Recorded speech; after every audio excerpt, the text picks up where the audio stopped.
கதிரவனை காண்பதற்கு கைவிளக்கு எதற்கு? கம்யூனிஸ்டுகள் பெருமை சொல்ல வார்த்தை இல்லை எமக்கு.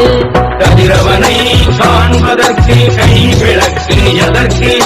கம்யூனிஸ்டுகள் பெருமை சொல்ல வார்த்தை இல்லை எமக்கு. கதிரவனை காண்பதற்கு கைவிளக்கு எதற்கு? கம்யூனிஸ்டுகள் பெருமை சொல்ல வார்த்தை இல்லை எமக்கு.